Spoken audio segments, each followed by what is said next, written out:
দর্শক বন্ধুরা, welcome back to my YouTube channel. বন্ধুরা, আমার ইউটিউব চ্যানেলে আপনাদের সকলকে স্বাগত জানাই। তো চলুন বিভিন্ন স্বনামধন্য পত্র পত্রিকায় প্রকাশিত কয়েকটি বিশেষ খবর দেখে নেওয়া যাক। প্রতিবাদীক্রমে প্রকাশিত বিশেষ খবরটি হল টেট ছাড়া সর্বশিক্ষায় একটি অংশকে নিয়মিতকরণের নির্দেশ। সর্বশিক্ষার শিক্ষকদের নিয়মিতকরণের প্রশ্নে টেট উত্তীর্ণ নিয়ে বড় রায় উচ্চ আদালতের। 2011 সালের 29 জুলাই এর আগে নিয়োগ পাওয়া শিক্ষকদের টেট উত্তীর্ণ হওয়ার প্রয়োজন নেই, তাদের নিয়মিত করতে নির্দেশ দিয়েছেন উচ্চ আদালত। নিয়মিতকরণ সহ সমস্ত সুযোগ সুবিধা 3 মাসের মধ্যে প্রদান করতে নির্দেশ দিয়েছেন ত্রিপুরা উচ্চ আদালত। একগুচ্ছ রিট আপিল মামলার উচ্চ আদালতের ডিভিশন বেঞ্চের রায়ের ফলে সর্বশিক্ষা প্রকল্পে কর্মরত কয়েক হাজার শিক্ষকের চাকরি নিয়মিতকরণ হবে। মঙ্গলবার উচ্চ আদালতের প্রধান বিচারপতি অপরেশ কুমার সিং ও বিচারপতি এস দত্ত পুরকায়স্থের ডিভিশন বেঞ্চ একগুচ্ছ রিট মামলায় বিগত 23 মে 2023 এই প্রদত্ত একক বিচারপতির রায় খারিজ করে দিয়েছেন। ডিভিশন বেঞ্চ আপিল মামলায় রায়ে বলেছেন 3রা সেপ্টেম্বর 2001 এবং 23 আগস্ট 2010-এর পূর্বে যারা সর্বশিক্ষা প্রকল্পে শিক্ষক পদে নিযুক্ত হয়েছেন তারা সবাই 30 সেপ্টেম্বর 2021-এ বিজ্ঞাপিত স্কিম অনুযায়ী চাকরিতে নিয়মিতকরণের সুবিধা পাবেন। উল্লেখ্য, 23 ফেব্রুয়ারি 2021-এ উচ্চ আদালতের তৎকালীন প্রধান বিচারপতি A.K. কুরেশি ও বিচারপতি S.D. চট্টোপাধ্যায়ের ডিভিশন বেঞ্চ একগুচ্ছ রিট মামলায় প্রদত্ত রায়ে সর্বশিক্ষা প্রকল্পে নিযুক্ত শিক্ষকদের নিয়মিতকরণের জন্য রাজ্য সরকারকে স্কিম প্রণয়ন করার নির্দেশ দিয়েছেন। সেই মোতাবেক রাজ্য সরকার 30 সেপ্টেম্বর 2021-এ স্কিম প্রণয়ন করেছেন, কিন্তু স্কিম কার্যকর করার সময় বিরাট সংখ্যক শিক্ষককে নিয়মিতকরণ থেকে বঞ্চিত করা হয়েছে। রাজ্য সরকারের বক্তব্য হচ্ছে 3রা সেপ্টেম্বর 2001-এর পর এবং 30 আগস্ট 2010-এর পূর্বে নিযুক্ত ওইসব শিক্ষকদের নিযুক্তিকালে আবশ্যিক শিক্ষাগত পেশাগত যোগ্যতা ছিল না। শিক্ষা দপ্তরের এই সিদ্ধান্তকে চ্যালেঞ্জ জানিয়ে বঞ্চিত শিক্ষকরা রিট মামলা করেছেন। একক বিচারপতি 23 মে 2023 এই প্রদত্ত রায়ে রিট মামলাগুলো খারিজ করেছেন। এই রায়ের বিরুদ্ধে অনেকগুলো রিট আপিল হয়েছে।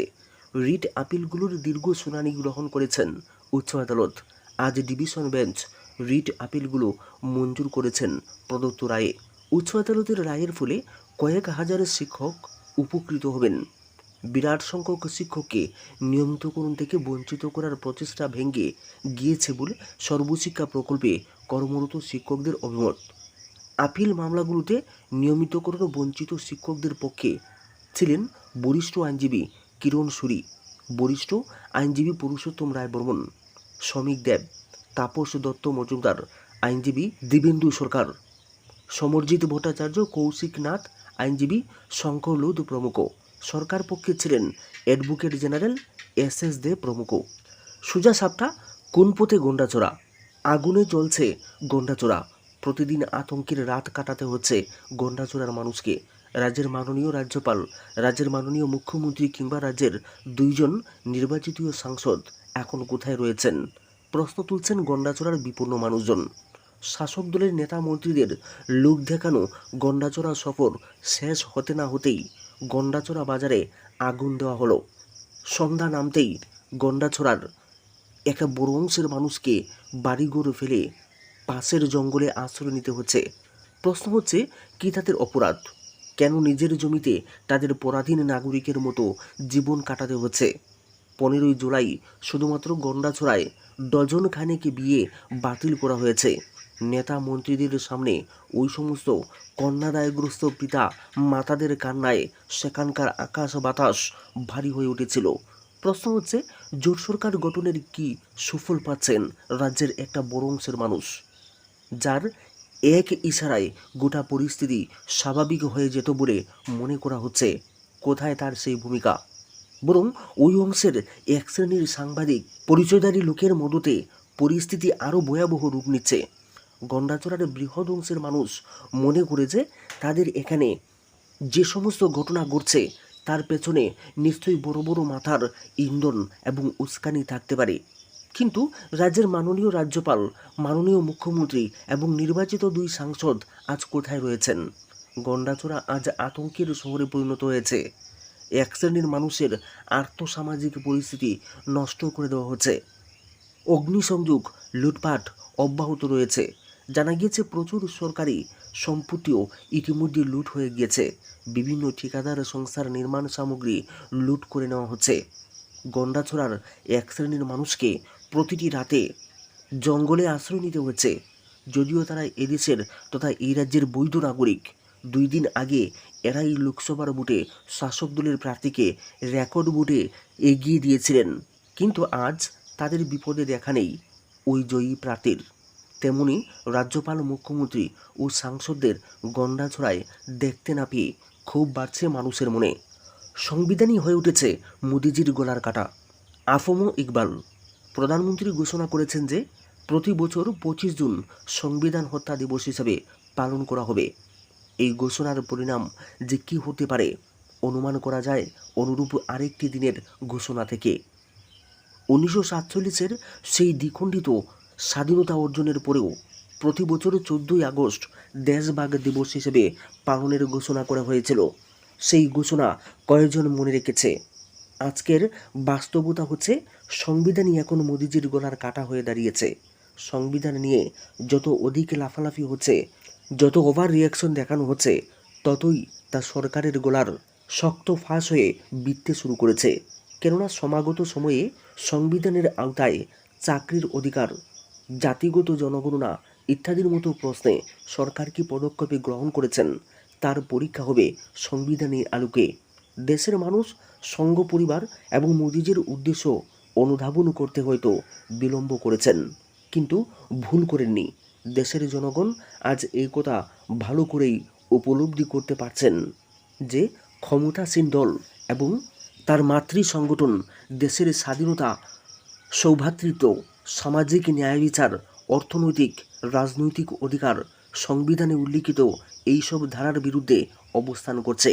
জনগণ নিজেদের অভিজ্ঞতা থেকে এটাও বুঝতে সক্ষম হয়েছেন যে সংবিধানকে এক ধাক্কায় প্রত্যাখ্যান করা হচ্ছে না বটে, তবে ক্রমান্বয়ে তা ছিঁড়ে টুকরো টুকরো করে ফেলার অপপ্রয়াস চলছে। সংবিধানের চেতনার বিরুদ্ধে এমন সকল কার্য সম্পাদন করা হচ্ছে যাতে করে ধীরে ধীরে সংবিধানের আত্মাকে ধ্বংস করে দেওয়া সম্ভব হয়। দেশভাগের সেই নৃশংস ভয়াবহতার পরেও দেশভাগের একমাত্র উদ্দেশ্যই যে সাম্প্রদায়িক মেরুকরণ তৈরি করা ছিল তা বুঝতেও জনগণের খুব বেশি সময় লাগেনি। দ্বিজাতি তত্ত্ব যারা তৈরি করে দাঙ্গায় অংশ নিয়েছিল সেই মানুষরাই যখন দেশভাগের ভয়াবহতার কথা উল্লেখ করে মাথা ঝাপটায়, তার চাইতে ভণ্ডামির চরম পরাকাষ্ঠা আর কি হতে পারে। প্রকৃতপক্ষে সাম্প্রদায়িক লক্ষ্য পূরণের উদ্দেশ্য দেশভাগ করিয়ে তারপর দেশের মুসলমান সমাজ এবং কংগ্রেসকে খলনায়ক হিসেবে চিত্রিত করার অপচেষ্টা সেই কবেই উন্মোচিত হয়ে গিয়েছে।